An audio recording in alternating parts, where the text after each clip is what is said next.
Baik, terima kasih Syahida. Salam hormat dan salam sejahtera. Seramai 106 rakyat Malaysia yang terkandas di Papua New Guinea, PNG telah dibantu oleh Menteri Pengangkutan Sarawak, Datuk Lee Kim Shin untuk kembali ke Malaysia semalam. Datuk Lee Kim Shin menerusi kenyataan media mendedahkan seramai 91 orang rakyat Sarawak, 5 rakyat Sabah dan 10 penduduk dari Semenanjung telah berjaya dibawa pulang setelah terkandas di PNG sejak pertengahan Oktober lepas. Kesemua rakyat Malaysia itu tiba di lapangan terbang antarabangsa Kuching pada 8.50 malam tadi dan kini ditempatkan di pusat kuarantin. Menurut Datuk Lee, salah seorang daripada rakyat Sarawak yang terkandas itu menghubungi beliau menerusi Facebook bagi memohon bantuan mengeluarkan mereka dari PNG berikutan kesukaran mendapatkan penerbangan disebabkan pandemik COVID-19.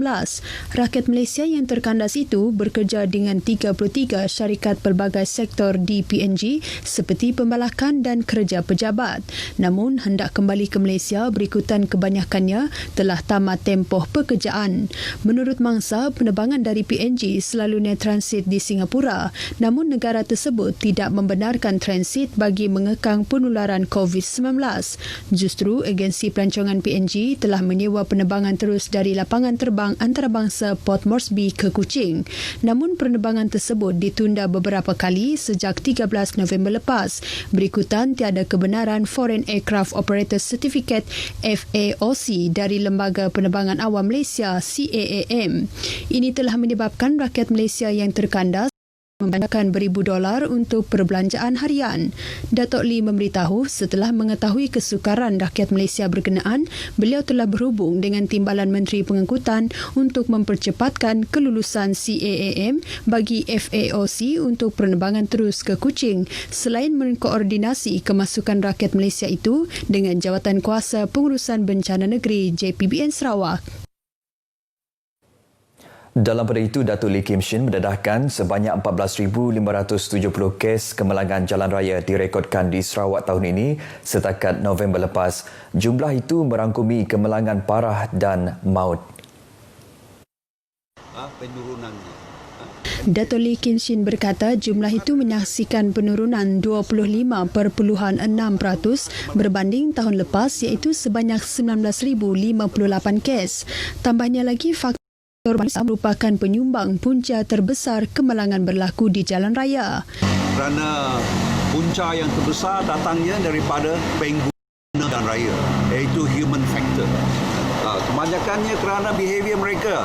Apabila mereka nak belok nak masuk simpang tidak bagi signal ataupun mereka memandu terlalu cepat laju, melanggarkan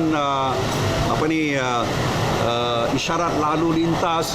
Beliau berkata demikian pada sidang media Majlis Pelancaran Kempen Keselamatan Jalan Raya Operasi Selamat bersempena perayaan Hari Krismas 2020 di Jalan Dato' Tawisli, Kuching. Pada majlis itu, beliau turut melakukan pelepasan flag off pasukan pemantau selain menyerahkan topi keledar kepada pengguna jalan raya.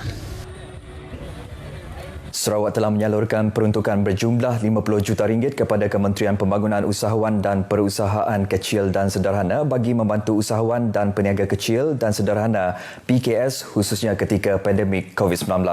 Menteri Muda Pembangunan Usahawan dan Perusahaan Kecil dan Sederhana Datuk Mohammad Naruddin Majais memberitahu peruntukan tersebut disalurkan kepada mereka menerusi Skim Kredit Mikro Sarawak SKMS susulan Perintah Kawalan Pergerakan PKP sejak Mac lalu. 2021 Kementerian saya Datuk Naruddin Majais menjelaskan dua agensi dipertanggungjawabkan bagi melaksanakan program tersebut iaitu Perbadanan Pembangunan Ekonomi Sarawak SEDC dan Agrobank. Beliau memberitahu demikian kepada RTM selepas merasmikan program Bulan Kecergasan Anjuran Kelab Rekreasi RTM Kuching di RTM Kuching hari ini. Datuk Naruddin dalam pada itu turut memberitahu beberapa program telah dirancang untuk dilaksanakan oleh pihak Kementerian tahun hadapan dalam usaha membantu peniaga dan usahawan kecil dan sederhana di negeri ini, antaranya ialah program latihan bagi melatih usahawan dari segi pengurusan kewangan dan program khas untuk pembangunan produk.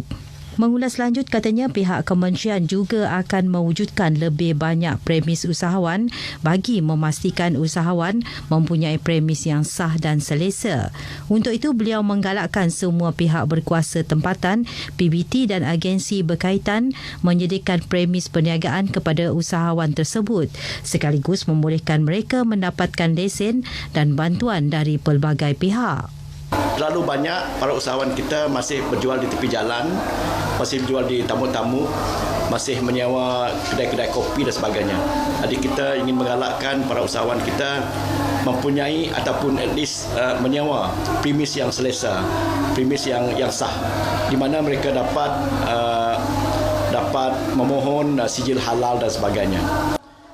Dan dalam pada itu, Datuk Muhammad Narudin Majais menyeru khasnya kaki tangan RTM Kuching untuk kekal aktif menerusi aktiviti dan program kecergasan.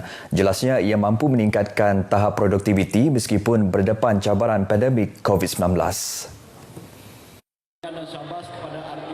Jelasnya, tahap kesihatan yang baik juga mampu membuatkan warga kerja memiliki minda yang positif khususnya dalam melaksanakan rutin dan tugasan harian. Sementara itu, terdahulunya Pengarah Penyiaran Negeri Sarawak Abdul Hadi Muhammad Yusof dalam ucapannya memberi cabaran kepada kaki tangannya untuk menurunkan berat badan sebanyak 5 kg dalam tempoh sebulan menerusi program tersebut. Ini katanya penting bagi melahirkan kaki tangannya lebih cergas dan sihat dan mampu menyumbang dalam prestasi tugasan mereka. Pada majlis tersebut, Datuk Narudin turut mengumumkan peruntukan sebanyak RM10,000 kepada Kelab Rekreasi RTM Kuching untuk menjalankan aktiviti dan program kelab.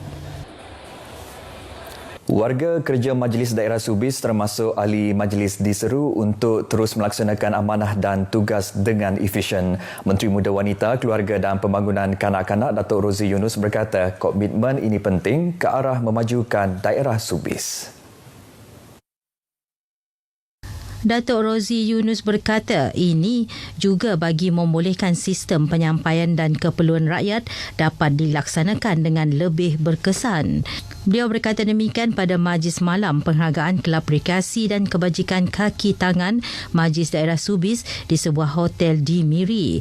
Teks ucapan Datuk Rozi Yunus dibacakan oleh Pegawai Daerah Subis Jamali Busri. Selain penyampaian hadiah pada majlis itu, turut diadakan persembahan nyanyian dan cabutan tiket bertuah.